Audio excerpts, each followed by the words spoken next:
Just a minute. Here we go.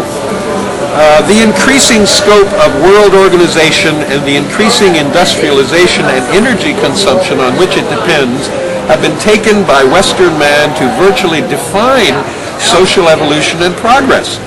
What we have called progress or social evolution may be maladaptive. It seems to me that the trend toward decreasing ecosystem complexity and stability, rather than threats of pollution, overpopulation, or even energy famine, is the ultimate ecological problem confronting man. What we call the primitive is a mature system with deep capacities for stability and protection built into it. Now, I'd like to think that the concern with the planet, with the integrity of the biosphere, is a long and deeply rooted concern of the poet for this reason. The role of the singer was to sing the voice of corn, the voice of the Pleiades, the voice of bison, the voice of antelope. To contact in a very special way an other that was not within the human sphere. Something that could not be learned by continually consulting other human teachers, but could only be learned by venturing outside the borders and going into your own mind wilderness, unconscious wilderness. Here's one I really like. The reward of heroism is not personal glory nor riches. The reward is dreams. How do you like that? Dreams. The reward of heroism is not personal glory nor riches. The reward is dreams. I like that. Well. And in dreams is where all responsibility lies, Delboy Schwartz. That's right. And something about mothers of invention also. I mean, responsibility and necessity. Yeah, really. Okay. Snyder says somewhere, Gary Snyder says in probably more than one place, and this phrasing may be my own, he says, I must do what my karma demands. And those demands are demands of the conscience, I believe, of the ethical duty that's put upon us as citizens, and we're going to be responsible to that role. Or they could be the demands of your own self as your own archetype. Did you say that again? They could be the demands of yourself as your own archetype. Exactly, and I mean we define ourselves, we come to understand ourselves as special kinds of functionaries, roles, and of course for me, ever since I discovered the poet Gary Snyder, he has been one of my principal role models as poet and as explorer of the world, and as thinker and philosopher regarding what we're supposed to do with this place that we came into. And I have to say, knowing you as I do, that you live very closely to that. Well, we all have our own paths, and there's no need to try to emulate in every detail what anybody has done before, because we find our own way, and times change, of course. I mean, we all have different influences, and I say that Snyder has been one of the principal ones in my case. Philip Whalen has been another one, and much more from an intellectual point of view than, let's say, Philip Whalen. Oh, yeah. And let me read some stuff from Whalen. Whalen is we're having like a birthday party here with us and some of Snyder's best friends. These people are up in the great symposium in the sky now, all of these other characters, Dorn and Rex Roth. So here's some stuff from Philip Whalen. How are we doing for time? We're at 20 minutes. Left. Okay, thank you very much. Well, we have 20 minutes left. Wow. Here's a poem we can look at right here. This is written in Philip Whalen's own hand and published in this book here. Here's our dear Philip Whalen wearing his bathrobe, which has Japanese all over it.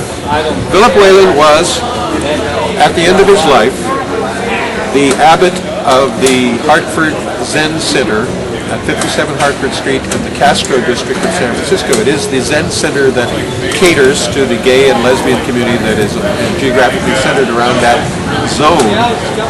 He served in the capacity of abbot, I think, for about the second to last decade of his life. He lived a pretty long life from 1923 to 2002, about 80 years. And during the last 10 years of his life, he was quite ill, and In fact, somebody told me once that he took longer dying than any poet in San Francisco history. Well, he and Snyder went to school at Reed College in Portland together. In fact, I visited Reed for the only time in my life on the very day that Whalen died, the 26th of June. I don't know if that was planned ahead of time or just happened.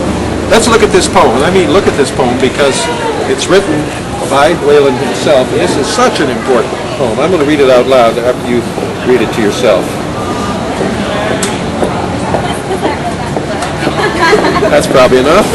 It says right here, Dear Mr. President, love and poetry win forever. War is always a great big lose. I am a poet and a lover and a winner. How about you? Respectfully yours, Philip Whalen, 10th of March, 1965. That was the Vietnam War that year, as you will recall. And now we have a different president by the name of Johnson, and now we have another president by a different name. So, okay, here's one more Whalen thing real quick. And this plants us in the middle of the trees where Gary Snyder loves to be, and he still is. He's got pine up where he lives. This is called Giant Sequoias by Philip Whalen. Giant sequoias, amazing creatures. I was delighted to visit them, to watch them. Right? Let's start all over. That's a nice contrast. Motorcycles and giant sequoias. Let's do it all over again. Giant sequoias, amazing creatures. I was delighted to visit them, to watch them. Languid waving those green feather scale fronds. They aren't too far from being ferns. These giants make me laugh. They are young and fragile, upwards of 2,000 years old. I worry about them. Will they survive? Here are more of them than I had hoped, but the odds against them are huge as themselves. Wow. That's stating it. Here's a picture of Gary Snyder. Let's look at Gary Snyder. Here he is on a mountain somewhere looking down. We're looking down on other mountains. I don't know where that is. I tried to figure it out from this book. This is a collection of a lot of stuff from Gary Snyder's books. Here's another picture of Snyder at home, I assume, relaxing a little bit. Up at Kit Kit Dizzy. Thank you. Huh? Well, no, I wanted to see the mountains because I take that mountains, but yeah, I don't know mountain people. Okay, we have a number of his books. These are some very important books by Snyder, which I want to recommend to you. I, years ago, taught a course at Roger Williams College in Bristol, Rhode Island on nature and the environment, and I used as one of my teaching texts the book that you see on your left here, which is a prior book of essays by Snyder. There are two exhibited here. The Practice of the Wild. I won't take the time to read the titles. The next one is later, and I find that there's an even later book of essays now that came out last year called Back on the Fire. And I haven't been able to see that one yet, but I want to recommend all of these. Have we looked at poetry, stories, and songs yet? Could we look at these just to remind people that this is what we are all about? We are helping to make what I think of as a bardic revolution in this country and throughout America, as if they need it in other places. We need it here more than they need it in other places.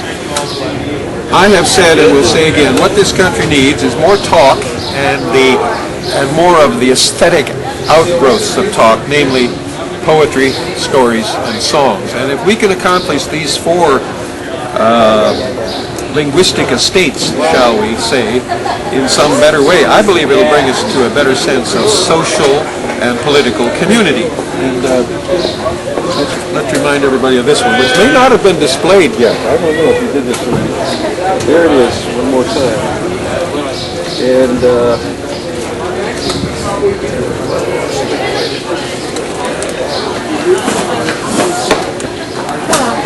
hey, did we already show the website? There we go. Here's the website we want to advertise too. There's a lot of detailed text on here if you want to read some of the prior statements that we've made, and want to recommend that you also flash back to earlier things. You know where you are. Well, I want to end this with Edward Dorn now. Here's a picture of Ed Dorn, great American poet.